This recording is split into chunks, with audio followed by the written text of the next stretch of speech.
Hari Orang Miskin Sedunia 14 November 2021. Apakah Anda asing dengan orang miskin dalam keseharian kehidupan Anda?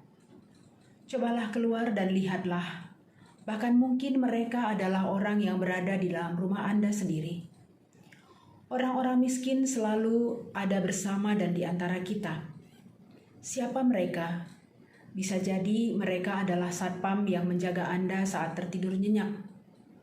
Tukang sampah yang memungut sampah GoFood makanan siap saji yang Anda nikmati saat malam hari.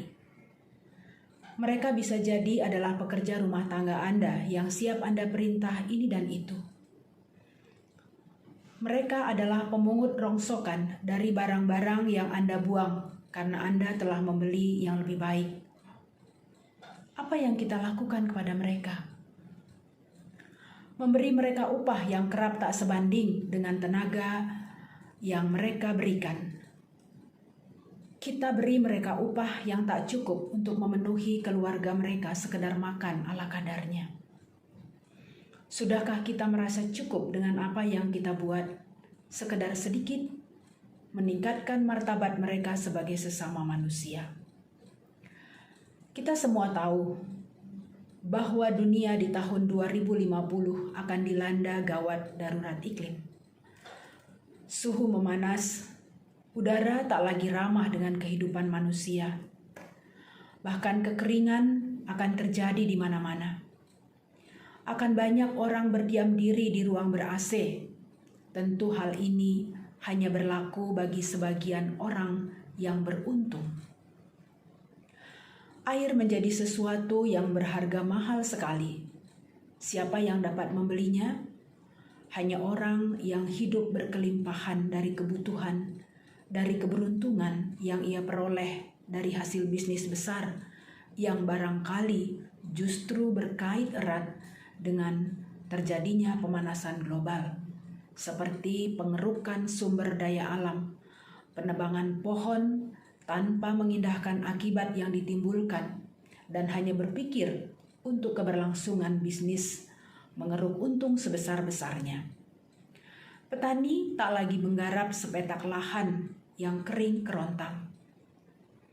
Sampah, ya, sampah. Kalau kita jujur, siapa penghasil sampah rumah tangga terbesar? Itu adalah orang kota. Dengan puluhan ribu ton sampah setiap hari dikumpulkan dan diangkut, dan yang mengerjakan semua adalah orang-orang kurang beruntung yang harus berpacu dengan bau. Sampah dari rumah tangga yang dikumpulkan menjadi tumpukan yang menggunung, dibuang kemana? Jauh dari permukiman penduduk klaster terpandang, tapi dekat dengan rumah kumuh warga miskin. Merekalah pertama yang dikepung oleh bau menyengat. Dari tumpukan sampah terjadi proses kimia yang menghasilkan gas metana, salah satu sumber pemanasan global yang akan menghantui kehidupan seluruh umat manusia. Dan yang menjadi korban pertama adalah orang-orang miskin yang tidak punya pilihan, bahkan untuk menolong diri mereka sendiri. Saya menyerukan kepada kita semua tanpa membedakan suku, ras, agama, bangsa untuk bersama melakukan tindakan nyata saat ini, sekarang. Kita tidak punya pilihan waktu. Bersama-sama sebagai kelompok masyarakat, institusi, lembaga, apapun namanya, kita harus mempelajari isu ini secara serius dan membuat langkah konkret yang paling sederhana, yakni mengurangi beban tempat pembuangan sampah dengan seminim mungkin menggunakan bahan-bahan sekali pakai. Mengolah sampah organik yang ada di dapur rumah kita menjadi lebih bermanfaat, seperti pembuatan ekoenzim yang dapat dimanfaatkan untuk berbagai kebutuhan. Di atas semua, tentu yang paling penting adalah bagaimana kita mendorong dan mengawal kebijakan pemerintah dalam hal skenario penanggulangan untuk mengatasi krisis iklim. Melalui kebijakan penanganan kebakaran hutan deforestasi, restorasi hutan mangrove, pemanfaatan lahan ruang hijau sebagai lahan-lahan pembangunan rumah mewah yang merusak lingkungan demi kepentingan segelintir orang kaya yang dapat membeli fasilitas dan berkolusi dengan pemerintah.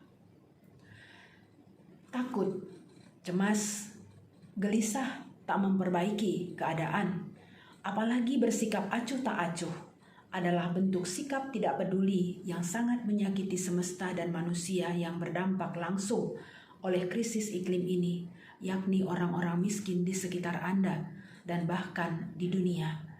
Dan pada akhirnya terkena juga kepada saya, Anda, dan kita semua tanpa terkecuali. Selamat memperingati Hari Orang Miskin Sedunia.